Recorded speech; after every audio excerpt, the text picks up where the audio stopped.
Bonjour Elisabeth. Bonjour, monsieur du Tremblay. Alors, 2019 est l'année du 500e anniversaire des apparitions de Notre-Dame de Grâce à Cotignac, en Provence. À cette occasion, les éditions de Chiré viennent de rééditer votre livre paru en 2015, Cotignac et la mission divine de la France. Et je crois que vous parcourez la France pour donner des conférences sur ce sujet à tous ceux qui vous le demandent. Tout à fait. Et je ne voudrais pas manquer de préciser, monsieur du Tremblay, que vous êtes le dévoué préfacier de cet ouvrage. Et je voudrais aussi profiter de l'occasion pour saluer les lecteurs de ce livre et les auditeurs de cet entretien. Pouvez-vous nous dire pourquoi les apparitions de Cotignac vous tiennent tant à cœur? Eh bien, les événements de Cotignac s'inscrivent dans la grande histoire de France et elles figurent parmi les nombreuses interventions de la Vierge Marie dans le royaume de France, toutes les fois que notre pays est sur le point de perdre son identité et par là sa mission de fille aînée de l'Église. Et d'autre part, ces événements nous montrent l'extraordinaire dilection de la Vierge Marie pour le royaume de France, pour la France. Pouvez-vous rappeler à nos auditeurs quelle est cette mission? Il n'est qu'à rappeler les paroles de l'évêque Saint-Rémy à Clovis dans la nuit de Noël 496. Apprenez, mon fils, que le royaume de France est prédestiné à la défense de l'Église romaine, la seule et véritable Église du Christ. Et le Eugenio Pacelli, qui deviendrait le pape Pie XII, nous rappelait que chaque peuple, comme chaque individu, chaque peuple a sa vocation. Ce fut le cas à Pontmain en 1871. Oui, à Pontmain, en 1871, eh bien, la Vierge Marie, le 17 janvier, est apparue aux petits-enfants et elle leur a dit « Mais priez, mes enfants, mon fils se laisse toucher. Il vous exaucera, Dieu vous exaucera en peu de temps. » Et dans la nuit même, les Prussiens qui étaient aux portes de Laval ont renoncé à leur projet et quelques jours après, l'armistice était signé. Ce fut aussi le cas à l'île Bouchard. On pourrait citer de nombreuses apparitions, interventions de la Vierge Marie dans l'histoire de France. Pour revenir à Cotignac, dites-nous quels sont les événements qui se rapportent à l'histoire de ce village de Provence. Il faut retenir 3 événements principaux. Le premier, le 10 août 1519, la Vierge Marie apparaît à Jean de la Baume, et ceci pour prévenir la France et par là pour la sauver. La deuxième manifestation a lieu à Paris. La Vierge Marie apparaît à un jeune religieux, le frère Fiacre, pour assurer la pérennité, nous reviendrons là-dessus tout à l'heure, pour assurer la pérennité du royaume de France. Et la troisième apparition, qui a lieu le 7 juin 1660, est l'apparition de Saint Joseph pour implanter, pour développer à la fois le culte et la dévotion à ce grand saint, cette dévotion dont le pape Pie IX dira qu'elle est le salut de la société contemporaine. Que pouvez-vous nous dire à propos de l'apparition de la Sainte Vierge en 1519? Alors, pour cela, nous allons suivre sur le raidillon qui monte au sommet du mont Verdaille, nous allons suivre Jean de la Baume au petit matin du 10 août 1519. Parvenu au sommet du mont Verdaille, Jean de la Baume s'agenouille face au décor immense et solennel du massif des morts. Et là, il commence sa prière. Te saludo Mario, le Seigneur est aimé tout. Sa prière étant achevée, il se relève et la nuée se déchire dans un tourbillon de lumière, et là il voit apparaître 5 personnes. Une belle dame, resplendissante de beauté et de majesté, qui tient en ses bras un petit enfant. Vous les avez reconnus, il s'agit de la Vierge Marie, il s'agit de l'enfant Jésus. À côté d'eux se tient aussi un archange ruisselant de lumière, c'est l'archange Saint-Michel. Et voici 2 autres personnages, Sainte Catherine d'Alexandrie et Saint Bernard de Clairvaux. L'apparition s'évanouit et laisse Jean de la Baume à sa solitude. Il décide de n'en souffler mot à personne. Il est inquiet. N'a-t-il pas été victime d'une illusion ? Le lendemain matin, dans une émotion que l'on devine, Jean de la Baume se rend de nouveau pour scier ses arbres, couper ses arbres, se rend de nouveau au sommet du mont Verdaille.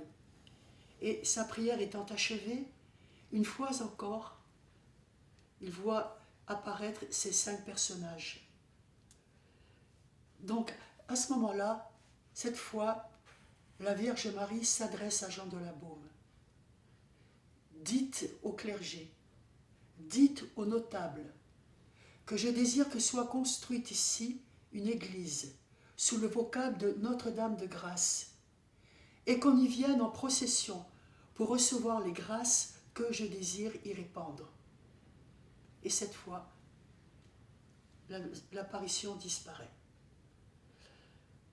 Jean de la Baume ne doute plus, il se précipite dans le village, sur les places de Provence que l'on imagine facilement, avec ses platanes, son ombrage, sa fontaine au centre, et il dit l'apparition qui vient de se produire.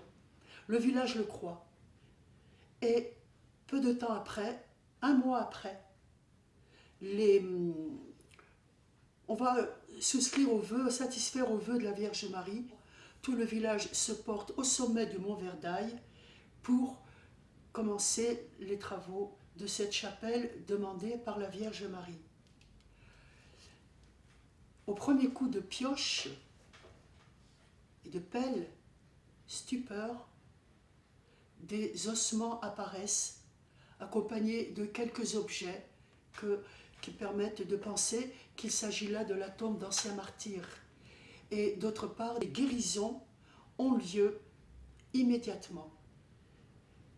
En fait, la Vierge Marie est apparue sur un autre Montmartre, sur un autre mont des martyrs. Et la chapelle qu'elle a demandée s'élève donc sur la tombe de ces martyrs.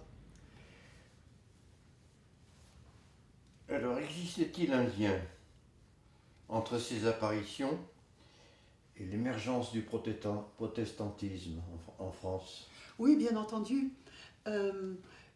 1519, depuis 3 ans, Luther répand ses hérésies à travers la France.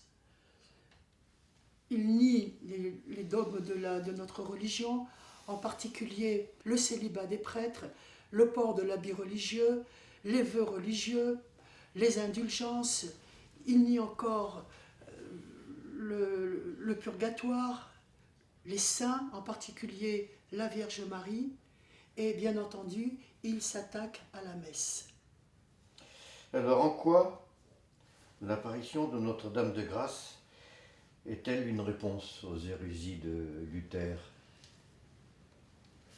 Eh bien, vous voyez, la Vierge Marie apparaît portant l'enfant Jésus dans ses bras. Elle est donc mère de Dieu.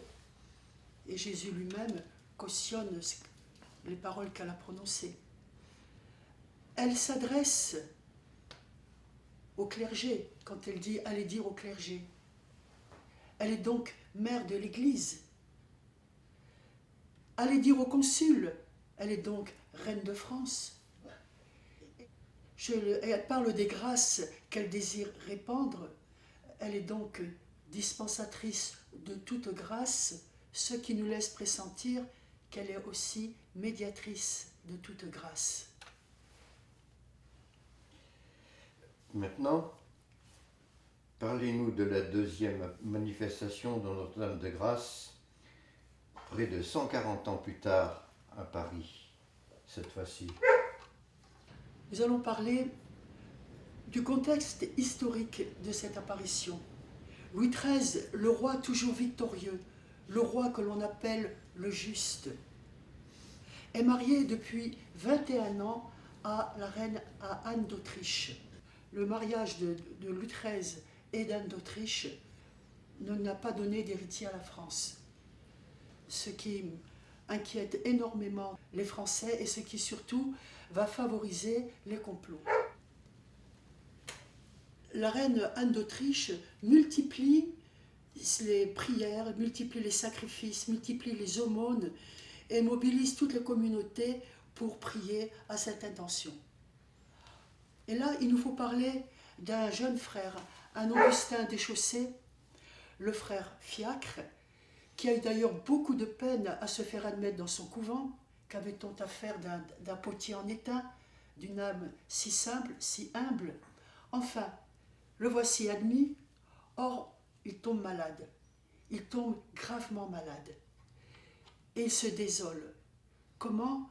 Moi, l'inutile, le serviteur inutile, moi, l'indigent, voici que je vais ruiner mon couvent par les médicaments que je suis obligé que l'on achète pour moi. Il est désolé et le frère infirmier le trouve en pleurs dans son lit. Il dit, mais petit frère, mais qu'avez-vous? Le frère Fiacre s'ouvre à lui de son inquiétude et le frère le rassure et lui dit, mais non, ne pleurez plus petit frère, car ce n'est pas le couvent qui subvient à vos médicaments, c'est Anne d'Autriche elle-même qui paye toutes les dépenses du couvent, toutes les dépenses qui se rapportent aux maladies, etc., aux soins médicaux. Alors il semble au frère Fiacre que la reine elle-même se penche au-dessus de lui. Et le frère lui ajoute, savez-vous, elle ajoute ainsi parce qu'elle voudrait que le ciel lui donne un dauphin. Comment pense le frère Fiacre? Cette reine, au cœur de mer, n'a pas d'enfant. Et alors, il décide de consacrer toutes ses prières, par reconnaissance, à cette intention. Et quand on dit que le frère Fiacre a prié, c'est peu dire, car en réalité, il se levait la nuit pour prier, il jeûnait, il se flagellait, si bien qu'il a touché ainsi le cœur de Dieu. Et une nuit, alors évidemment il y a eu plusieurs monitions, mais nous allons parler surtout de cette nuit où le 3 novembre 1637, vers 2h du matin, frère Fiacre est en prière à son oratoire, dans sa petite cellule. Et soudain, il entend pleurer derrière lui, un bébé pleure. Il se retourne du côté d'où vient la voix et il voit une belle dame, les cheveux défaits, portant en ses bras un enfant presque vagissant. Et la Vierge Marie lui dit « Je suis la mère de Dieu ». À cet instant, le frère Fiacre s'imagine que l'enfant que la Vierge Marie porte dans ses bras est Jésus-Christ. Et il se précipite à terre pour adorer ce petit enfant. Mais la Vierge Marie l'arrête. « Non, mon enfant, lui dit-elle, l'enfant que je tiens n'est pas mon fils. Il est le dauphin que Dieu veut accorder à la France. » Et elle lui demande de prévenir la reine Anne d'Autriche qu'elle aura à dire 3 neuvaines. Une à Notre-Dame des Victoires, ce qui n'est pas étonnant puisque le couvent a été fondé par Louis XIII, le couvent a été fondé par Louis XIII. Deuxièmement, elle aura à dire une une neuvaine à Notre-Dame de Paris, que Louis XIII appelait la paroisse des rois. Et troisièmement, chose extraordinaire, mais vous le devinez, la Vierge Marie demande que Anne d'Autriche prononce la dernière neuvaine à Cotignac, à 800 km de Paris. Je passe sur de nombreux détails, le temps est court. La reine prévenue, Louis XIII prévenu, croit tout à fait la relation que fait le frère Fiacre de cette apparition. Et par décret, Louis XIII envoie le frère Fiacre prononcer cette neuvaine en nom et place d'Anne d'Autriche à Cotignac.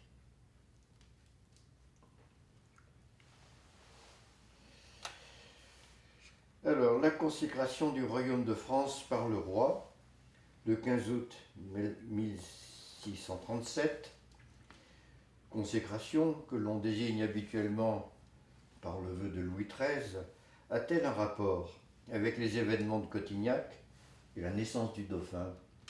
Alors certainement il y a un rapport, mais ce serait à tort que l'on croit, c'est ce qui est le cas habituellement, que le vœu de Louis XIII désigne effectivement un vœu qu'aurait prononcé Louis XIII, c'est-à-dire « Vierge Marie, si vous me donnez un dauphin, je consacre le royaume de France, je vous consacre le royaume de France ».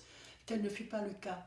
Depuis longtemps, et même depuis son enfance, Louis XIII avait le sentiment qu'il devait faire une consécration, un acte spécial en l'honneur de la Vierge Marie. Et depuis un certain temps, le père Joseph du Tremblay avait reçu de la part de Anne de Goulaine, sœur de Jésus crucifié, il avait reçu d'Anne de Goulaine une monition de la part de notre Seigneur demandant cette consécration. Et sous l'inspiration donc du père Joseph du Tremblay, de Richelieu aussi, Louis XIII avait déjà commencé à rédiger des petits textes, des petits brouillons de cette consécration. Et puis, lorsqu'il l'avait décidé, mais il avait demandé à ce que la France s'y préparât et consacrât 3 ans à cette préparation, tellement il la tenait pour importante. Or, voici qu'en peu de temps, il le fait adopter le 6 janvier 1638, donc le jour des rois. En février, il le fait signer. Il envoie en février aussi donc le frère Fiacre à Cotignac et il prononce son vœu le 15 août. Donc, que s'était-il donc passé pour que Louis XIII précipita ainsi les choses? Eh bien, l'enfant annoncé par le frère Fiacre avait bougé dans le sein d'Anne d'Autriche et Louis XIII, ne voulant pas tarder la manifestation de sa reconnaissance envers la Vierge Marie, avait décidé de dater la prononciation de ce vœu. D'ailleurs, on le lit à demi-mot. Je dis à demi-mot parce que Louis XIII était introverti, Louis XIII était pudique, mais dès la première partie du texte du vœu, il parle de cette reconnaissance, sans en citer exactement le motif. Il parle de cette reconnaissance qui lui a fait hâter la prononciation du vœu. Mais on peut aussi penser à une chose qui est très émouvante. Lorsque la Vierge Marie est apparue au frère Fiacre, elle portait en ses bras ce petit enfant, le futur Louis XIV. Ainsi, le premier berceau, le premier trône de Louis XIV fut les bras de Marie. Et on peut considérer qu'ainsi la Vierge Marie appelait, en la préfigurant, la consécration de la France. Et voilà donc le rapport qui existe entre le vœu de Louis XIII, la naissance de Louis XIV et Cotignac. Pourquoi Cotignac? Eh bien, parce que lorsque la Vierge Marie est apparue au frère Fiacre, elle lui a donné comme preuve de l'authenticité de cette apparition, elle lui a donné la vision du tableau qui était à Cotignac. Ce tableau miraculeux, voilà, est ainsi apparue, et elle lui a montré ce tableau. Et elle lui a dit qu'à Cotignac, il verrait ce tableau. Alors, petite anecdote, quand le frère Fiacre est arrivé à Cotignac, après 3 mois, presque 3 mois de marche avec le supérieur du couvent, il avait quêté tout au long de son chemin, il avait quêté sa nourriture, parfois un endroit où dormir, parce qu'il dormait souvent dehors. Lorsque le frère Fiacre arrive au sanctuaire, dans l'émotion que l'on devine, son premier souci fut d'adorer la présence réelle. Et ensuite, il lève les yeux vers l'endroit où la Vierge Marie lui avait indiqué que se trouvait le tableau. Et voilà notre pauvre petit frère qui éclate en sanglots. Le tableau n'y est pas. Alors, un frère, c'était les oratoriens qui tenaient le sanctuaire. Un oratorien passe dans la chapelle et voit ce petit frère en pleurs. Il lui dit, mais que se passe-t-il? Il raconte son malheur. Il dit, mais non, c'est que le tableau est dans la sacristie parce que pour l'instant, il y a des travaux dans le chœur. Et il conduit le frère Fiacre à la sacristie. Et cette fois, le frère Fiacre laisse échapper des pleurs de joie et d'action de grâce. Il reconnaît le tableau que lui avait présenté la Sainte Vierge. Alors, que direz-vous maintenant à propos du troisième événement qui se rapporte à Cotignac, c'est-à-dire l'apparition de Saint Joseph, le 1er juin 1660. Le 7 juin 1660, Louis XIV fait franchir à l'infante d'Espagne, Marie-Thérèse, fait franchir la frontière espagnole. Elle vient de l'épouser par procuration et lui l'emmène à Saint-Jean-de-Luz où sera célébré le mariage religieux. Au même moment, à Cotignac, un berger, Gaspard Ricard, conduit son troupeau au sommet, cette fois non pas du mont Verdaille, mais du mont Bessillon. C'est une journée de particulière sécheresse, d'intense aridité. Et Gaspard Ricard a trouvé peu de choses à faire brouter à ses moutons, et surtout, il n'y a pas d'eau. Et il pense mourir, parvenu au sommet du Bessillon, il pense mourir de soif avec ses moutons. Il s'écroule sur le sol. À ce moment-là, un vieillard, venu d'on ne sait où, un vieillard se tient à son côté. Et il lui dit, « Je suis Joseph. » « Lève-la, dit-il en désignant un gros rocher, un énorme rocher. « Lève-le et tu boiras. » Il répète sa monition. Gaspard, abasourdi, glisse les mains sous le rocher. Il le soulève, le rejette de côté, et à ce moment-là, jaillit une source abondante qui coule encore aujourd'hui. Gaspard se précipite, baigne son visage desséché, boit avec avidité cette source fraîche. Les moutons, on peut le penser, en font de même. Et lorsqu'il se relève pour remercier son bienfaiteur, il s'aperçoit que celui-ci a disparu, ce qui est bien la signature de Saint Joseph. Alors, laissant là, et la phrase est très jolie, laissant là, c'est ce que nous racontent ce que l'on retrouve dans les archives, laissant là son troupeau à la garde de Dieu, Gaspard dévale les sentiers qui le mènent à Cotignac.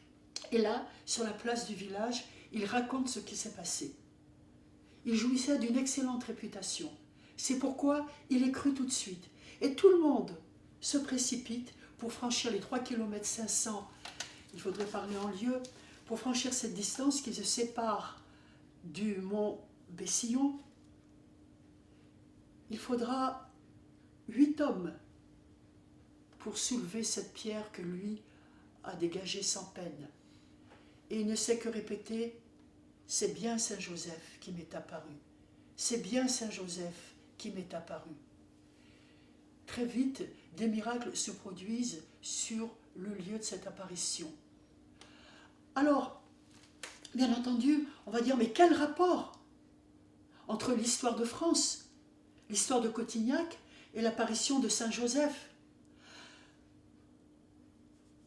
Alors, il faut se poser 3 questions. Premièrement, à quel titre Saint Joseph est-il apparu à Cotignac? Généralement, on parle de Saint Joseph, époux de la Vierge Marie. Saint Joseph, père nourricier de Jésus. Saint Joseph, chef de la Sainte Famille. Mais Saint Joseph n'est pas apparu aux côtés de la Vierge Marie. Donc, il n'apparaît pas en tant qu'époux de la Vierge Marie. Il n'apparaît pas ayant l'enfant Jésus à son côté ou dans ses bras.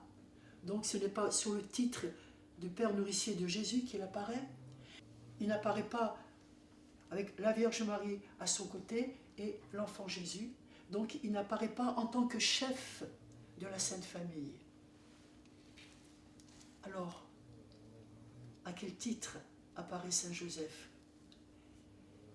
Il apparaît, je pense, sous le titre que lui a donné l'ange le jour de son annonciation, 3 mois après l'annonciation de la Vierge Marie. Joseph, lui dit l'ange, Joseph, fils de David. Et ainsi, l'ange le rappelait à sa dignité.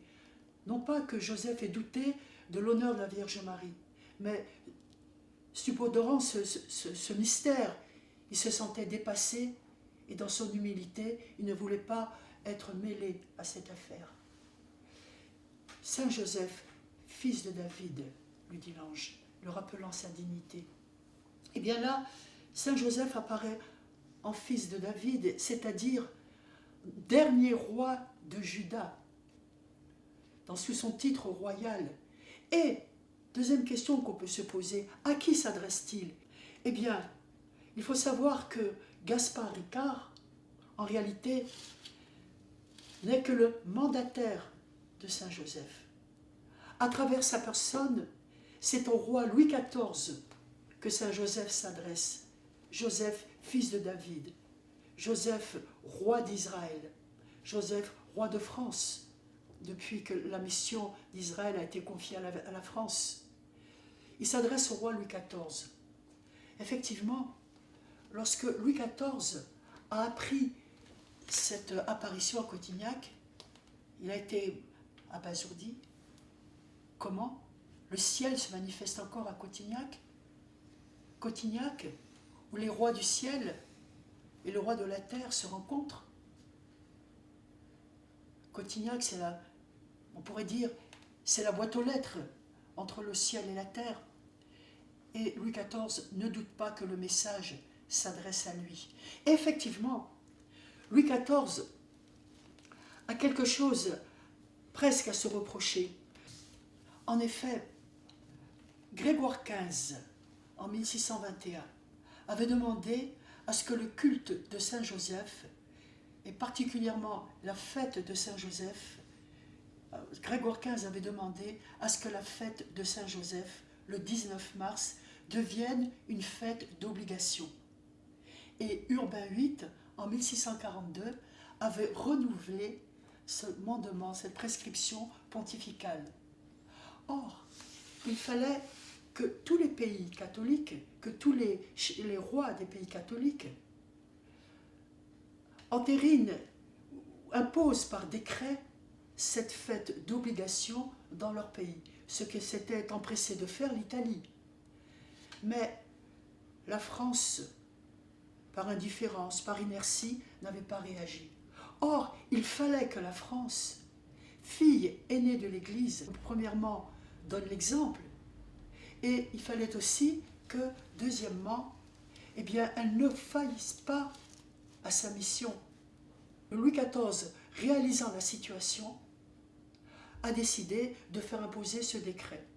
Or, un événement un petit peu précipité les choses, ce fut la mort de Mazarin dans la nuit du 8 au 9 mars 1661, ce qui laissait Louis XIV en pleine possession de son pouvoir royal. Et le premier acte officiel qu'il ait fait a été de décréter, donc d'imposer par décret royal, d'imposer cette fête de Saint-Joseph dans son royaume. Et le premier 19 mars, donc devenu fête d'obligation en France par prescription pontificale naturellement, mais par décret royal, il l'a honoré d'une façon particulière avec Anne d'Autriche. Le matin, il a assisté à une messe au Palais du Louvre, messe célébrée par Bossuet, et l'après-midi, il a assisté au célèbre panégyrique de Bossuet, Dieu sait chercher un homme selon son cœur. Alors, quel lien établissez-vous entre les apparitions du 10 août 1519, du 3 novembre 1637 et du 7 juin 1660 ? Eh bien, je pense qu'il faut souligner, à la faveur de ces trois apparitions, ces trois manifestations, il faut souligner l'actualité des messages qui ont été délivrés, soit à Cotignac, soit à Paris. Vous voyez, lorsque la Vierge Marie apparaît à Cotignac pour la première fois, elle vient d'énoncer les deux mots qui minent la France aujourd'hui. Tous les mots que nous avons dans l'Église procèdent du protestantisme.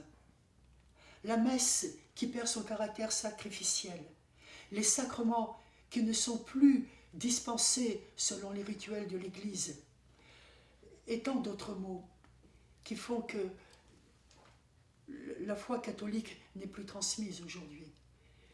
Lorsque Saint Michel est apparu, lorsque la Vierge Marie est apparue au sommet du mont Verdaille, se tenait à son côté l'archange Saint Michel.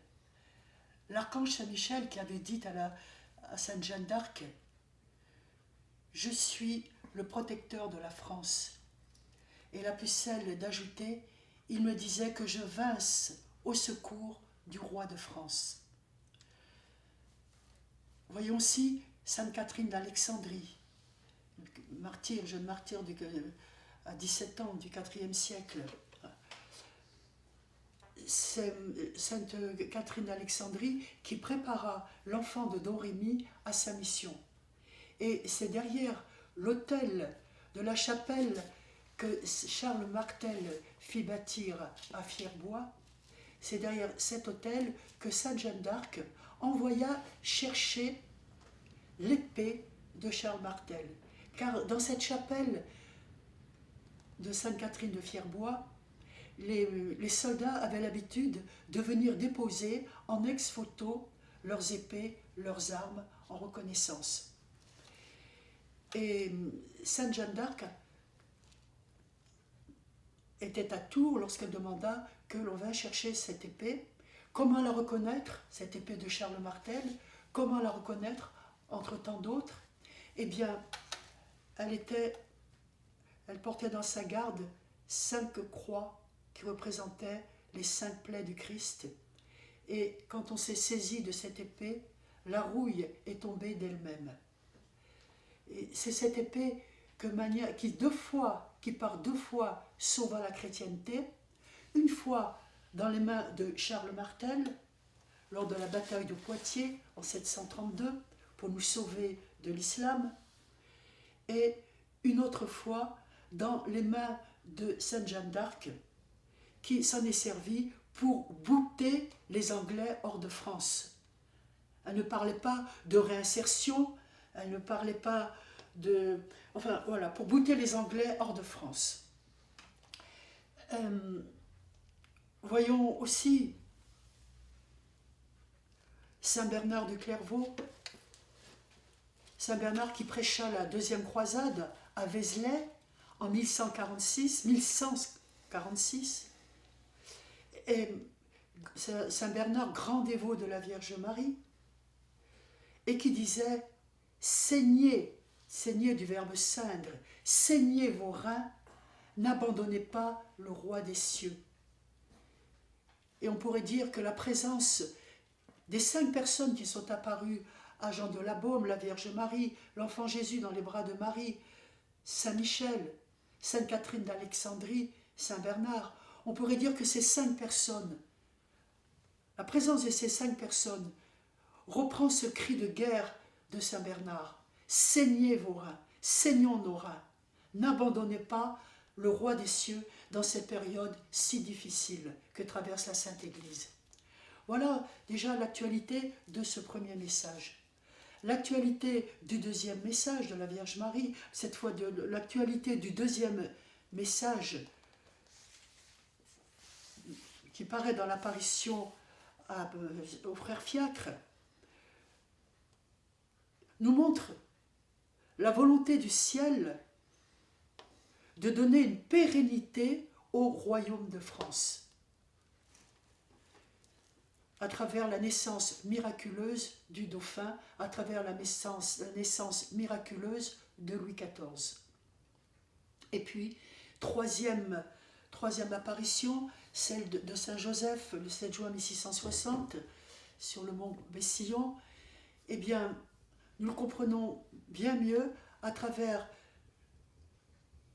les monitions des papes qui ont suivi cette apparition. Citons notamment le pape Pie IX, qui en 1870 instituait Saint Joseph patron de l'Église universelle, et qui rappelait que la dévotion à Saint Joseph est le salut de la société contemporaine. Propos que devait reprendre aussi Léon XIII. Et Pie IX, et le pape Pie IX, et le pape Léon XIII, et le pape Pie X ont cité les mots qui, à leur époque, étaient déjà suffisamment graves et qui, aujourd'hui, viennent miner la Sainte Église. Et donc, il faut que cette dévotion à Saint Joseph soit établie en France, fille aînée de l'Église, pour sauver la chrétienté. Alors, après tout ça, peut-on dire, en conclusion, que ce livre est d'une certaine façon une leçon d'histoire de France? Oui, d'une certaine façon, ce livre est une modeste leçon d'histoire de France, sans doute, mais je voudrais surtout conclure en disant que c'est une leçon d'espérance.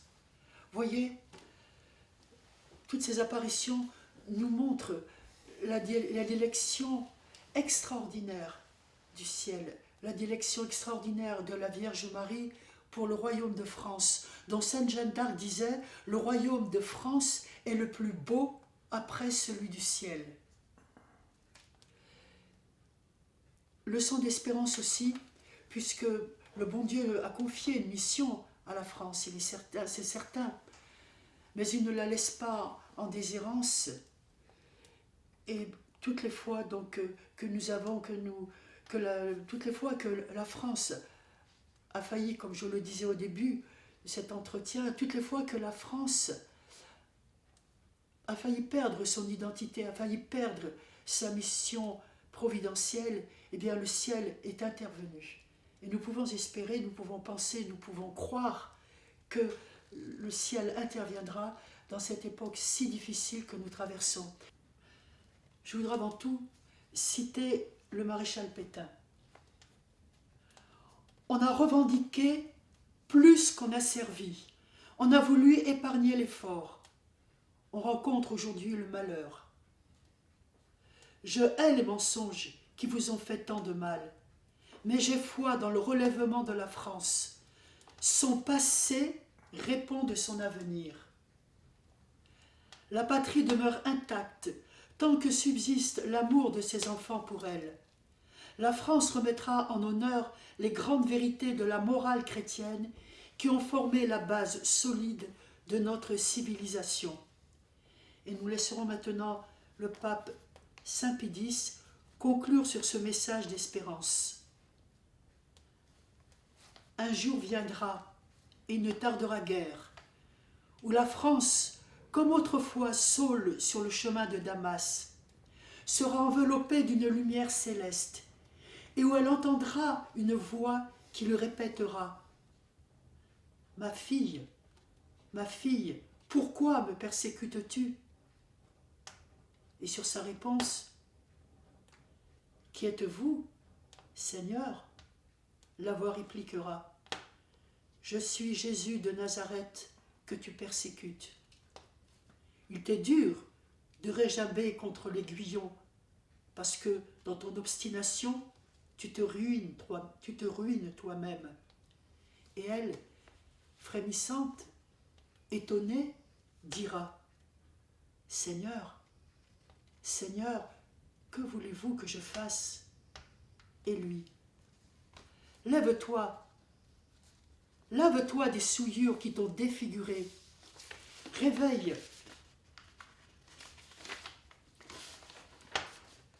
Réveille dans ton sein les sentiments assoupis et le pacte de notre alliance. Et va, fille aînée de l'Église, nation prédestinée, vase d'élection, va porter, comme par le passé, mon nom devant tous les peuples et tous les rois de la terre. »